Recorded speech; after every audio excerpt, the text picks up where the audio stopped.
Good morning. কেমন আছেন সবাই? আমার এই ছোট্ট গল্প ঘরে আজকে আপনাদের সকলকে স্বাগত জানাই। এই যে চাটা খাচ্ছি, খেয়ে নিয়ে এবার চলবে ইঁদুর অভিযান। চলুন দেখি।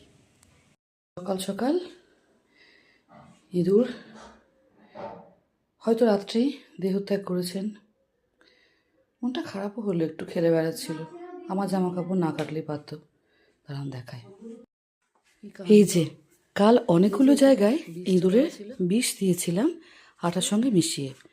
মা বাবা তো অনেকবার বলল, দেখিস যেন আটাটা খেয়ে না পালিয়ে যায়, ঠিক করে দিবি।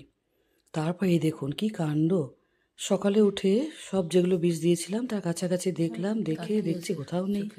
শেষে এলাম রান্নাঘরে, যেখান থেকে আওয়াজটা পাওয়া যাচ্ছিল, মানে ওটা প্রথমেই আসতে হতো। তো যাই হোক, ভালো করে এসে দেখি ইঁদুর বাবা জীবন দেহ রেখেছেন। কিন্তু মনটা খারাপ লাগছিল। দিপি লাফি বেড়াচ্ছিল ছটফট করে খেলে খেলে। কিন্তু না রাখলেও তো উপায় নেই, কারণ জামা কাপড় সব কেটে কুটে একদম যা তা করে দিয়েছে। আমার তো কত কাপড় যে কেটে দিয়েছে, ওই জন্য অগত্যা তাকে তো না মারা ছাড়া উপায় ছিল না। মন্দিরা কোনো রকমে ধরে ওটাকে, শক্ত হয়ে গেছে একদম।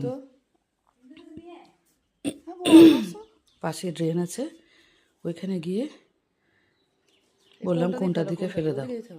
বলার সঙ্গে সঙ্গে পাশের বাড়ি কাকু দাঁড়িয়েছিল, বলছে এই ওখানে ফেলিস না রে, ওইদিকে ফেল, ওইদিকে ড্রেনটা হাই ড্রেন, ওইখানে ফেল, নইলে গন্ধ উঠবে।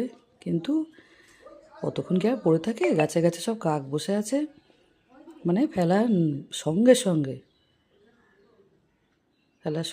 এদিক ওদিক থেকে কাকগুলো চলে এলো।